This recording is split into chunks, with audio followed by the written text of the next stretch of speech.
मधुस जो दिल कहे कि मेरी खूबसूरत फैमिली को मेरा प्यार भरा नमस्कार, आदाब। आज का एपिसोड हमारी एक फैमिली मेंबर के रिक्वेस्ट पे है।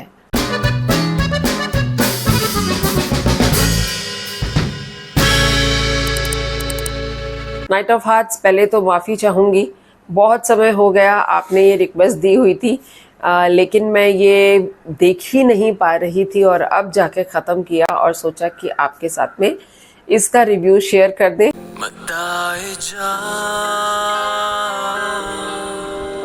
मेरी जान है तू। हानिया और यमीना यूएस में बेस्ड हैं अपने पेरेंट्स के साथ में और अपनी दादी के साथ में।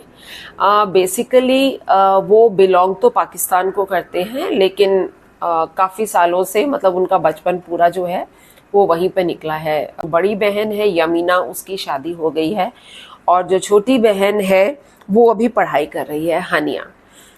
तो बात है कुछ अपने संस्कारों की, अपनी अपब्रिंगिंग की। तब भी मैं ऐसा ही सोचती हूँ क्योंकि मेरी वैल्यूज काफी इंटैक्ट है। कहते हैं ना, जिंदगी में अगर पर्टिकुलरली आपको ड्रामा में सब कुछ अच्छा अच्छा चलता हुआ दिख रहा हो ना, तो बस तैयार हो जाइए कि अब जिंदगी में वो मोड़ आने वाला है जहाँ पर कि कुछ होने वाला है।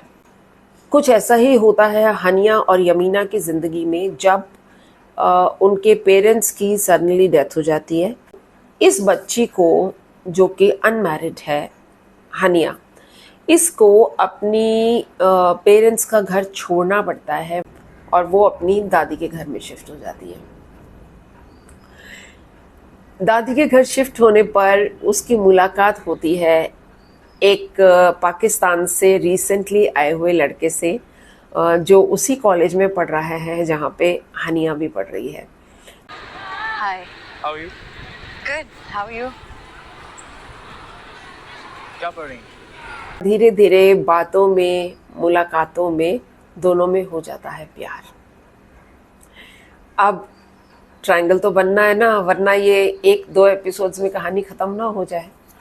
ही gets in love with this girl Haniya और उससे शादी करना चाहता है, लेकिन कहानी में यहीं पर सारी गड़बड़ हो जाती है, जहाँ माँ बाप में पर्टिकुलरली फादर नाराज़ हो जाते हैं जब ये अपनी इच्छा का इजहार करता है कि मेरे को इस लड़की से शादी करनी है। तुम उसकी हिमायत और तरफदारी मत किया करो। जब तक वो अपनी गलती की माफी नहीं मांग लेता, मेरा गुस्सा ठंडा नहीं होगा। और फिर जिंदगी में कहते हैं ना, ठहराव आने की कोशिश करता है, लेकिन फिर ठहराव गायब हो जाता है। क्योंकि ज़िंदगी तो ऐसे ही है ना, रोलर कोस्टर, जहाँ आपको लगता है अरे आपने सारी मुश्किलें पार कर ली हैं और अब आप ज़िंदगी के पहिए पर बस उस मकाम पर पहुँच गए हो जहाँ खुशी ही खुशी है, तो वहाँ से फिर से डाउनफॉल शुरू हो जाता है। तो कुछ ऐसा ही हानिया की ज़िंदगी में होता है। वहाँ पे उसकी सिस्टर भी जो है, उसको उसका हस्बैंड जो है वो कहने को the so called modern USA में रहने वाला लड़का, जो कि पुरानी बंदिशों को नहीं मानता, लेकिन घर में उसको बीवी जो चाहिए वही चाहिए जो उसकी बात को माने और हर काम जो करे वो उससे पूछ के या उसके हिसाब से करे, चाहे लड़की ज़्यादा कमा रही है, लड़का कम कमा रहा है। बीवी हो तो बीवी बन के रहो का क्या मतलब था तुम्हारा? मतलब वही था जो तुम समझ रही थी। अपनी आवाज को मेरे सामने नीचे रखा करो। तो ये जो दोगली कहानी है, उसमें वो लड़की भी कुछ स्टेप्स लेती है और यहाँ पर हानिया जो है ये भी कोशिश करती है कि उसके पेरेंट्स या पर्टिकुलरली उसके फादर ही बात के जो उसको पसंद नहीं करते, उनको किस तरीके से इम्प्रेस कर सके। और इस सारी सिचुएशन में क्या होता है, क्या लाइफ सेटल होती है, सब कुछ होता है ठीक से, ज़िंदगी सुचारू रूप से चलती है, या पहिया नीचे आ जाता है, क्या होता है? इसके लिए ये पुराना ड्रामा उठाकर देखिए। पता है प्रॉब्लम क्या है? जैसे हम यहाँ इंडिया में कहते हैं ना कि अगर सलमान खान की, आमिर खान की, अमिताभ बच्चन की, ऐसे जो सब सुपरस्टार्स हैं ना, उनकी कोई मूवी आ गई तो सब लोग भागे भागे चले जाते हैं देखने के लिए। और जहाँ पे लगता है कि कास्ट थोड़ी सी अननोन सी कास्ट है, यार ये तो बेकार होगी, हमें ना इस मिथ से निकलना पड़ेगा, क्योंकि मैं जब इसके व्यूज़ देख रही थी, इसके बहुत ही कम व्यूज़ है इस ड्रामा के। एंड अगर मुझसे पूछें तो ऑल्दो स्टोरी जो है वो कोई आउटस्टैंडिंग नहीं है, लेकिन हम अगर 2012 के हिसाब से चले तो 2012 की और आज 2025 की जो स्टोरीज़ हैं उनमें एक ड्रास्टिक चेंज है। Drastic means drastic. आज के कॉन्सेप्ट्स बहुत बदल गए हैं, आज की स्टोरीज़ में बहुत इनोवेशन है, बहुत नयापन है। इस स्टोरी में एक स्टोरी नॉर्मल सी कि ठीक है, लड़के ने अपनी पसंद की लड़की से शादी करनी चाहिए, लेकिन हाँ चलो थोड़ा सा पाकिस्तान में न रह के यूएस में, और वहाँ से फिर नाराज़गियाँ, फिर कैसे ट्विस्ट आते हैं लाइफ में, तो उसमें कुछ नयापन नहीं था। लेकिन मुझको जो इसकी कास्ट थी, ऑल्दो बड़ी हम्बल सी कास्ट है, मैं इनको बहुत ज़्यादा जानती नहीं हूँ। पर्टिकुलरली हनिया को तो मैंने बिल्कुल नहीं देखा हुआ है, Sarwat Gilani. Although she has performed well, मुझे उसकी परफॉर्मेंस पे कोई कमी नहीं लगी, लेकिन क्योंकि वो इतनी नोन नहीं है, शायद लोगों ने उस ड्रामा को इतना पसंद नहीं किया। और इबाद का रोल किया अदील हुसैन ने। अदील हुसैन को मैंने इसके अलावा कुछ ड्रामों में कहीं कहीं तो देखा है, but not able to connect कौन से में देखा है।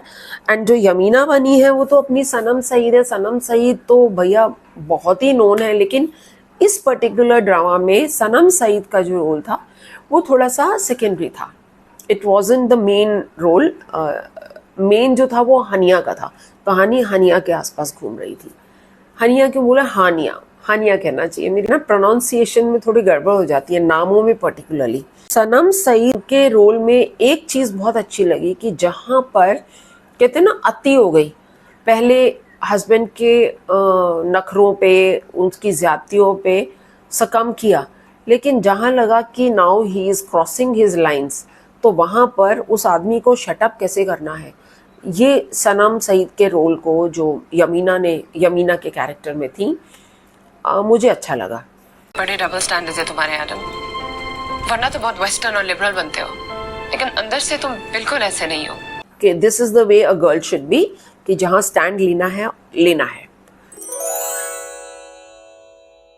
इतने बढ़िया बढ़िया तो आप लोग कमेंट्स देते हो, मेरा तो दिल बाग बाग हो जाता है ना।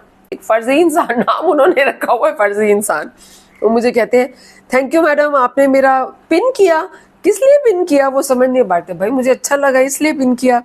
तो उन्होंने कहा मैं भी सिंधी हूँ, एंड बड़ा मज़ा आता है आप लोगों के साथ बात करके। आई रियली रिलिश ना, मेरा बोनवीटा बूस्ट मिलता है। सुबह सुबह उठती हूँ ना, आंखें खोलती हूँ, बिस्तर में बैठे बैठे ना सबसे पहले भगवान को गुड मॉर्निंग, और उसके बाद सबसे पहले खुलता है अरे कितने कमेंट्स आए, किसने कमेंट किया। फिर हमारा मधु मम्मा बच्चा सैयद जो है वो भी बहुत कमेंट करता है। हमारी जरीन रिफत कंटिन्यूस कमेंट करती है। कमरूश आप कहाँ गायब हो गए हो, I am missing you on my comment box, आप मुझे दिख ही नहीं रहे हो, कहाँ चले गए हो।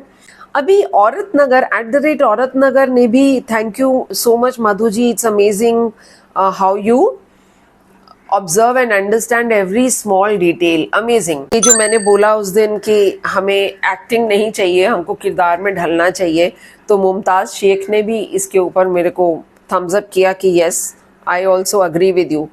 फिर पिंक पेरीविंकल, आपकी भी डिमांड है कुछ ड्रामों की, वो भी मेरे नोटिस में है। डोंट थिंक कि मैं उसको भूल गई हूँ।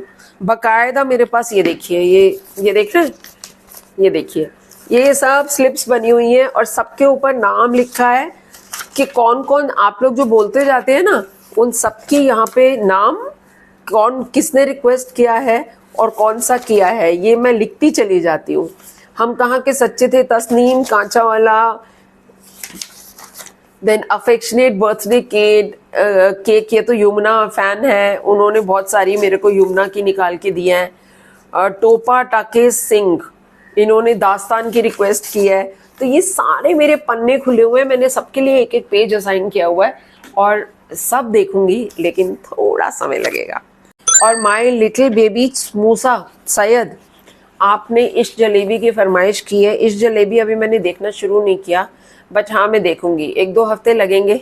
अभी मैं कॉमेडी पे आ रही हूँ, मुझे बड़ा दिल कर रहा है, बहुत दिन से बहुत सीरियस नोट पे चल रहे हैं हम लोग, तो अभी नेक्स्ट वीक से मैं कुछ कॉमेडी ड्रामास देखना शुरू कर रही हूँ। एक कॉमेडी ड्रामा मेरा ऑलरेडी चल रहा है, उसका रिव्यू होपफुली नेक्स्ट सैटरडे के लिए लेके आते हैं। तो चलो फिर मिलते हैं एक अगले एपिसोड में। देखते रहिए मधुस जो दिल कहे को, और इस फैमिली को बड़ा करने में हमारी हेल्प कीजिए, ज़्यादा से ज़्यादा लोगों के साथ शेयर कीजिए ताकि हम लोग बहुत सारे लोगों तक पहुंच सके, और ये प्यारा जो खूबसूरत परिवार है ना, इसमें और खूबसूरत लोग ऐड हो जाए। Thank you.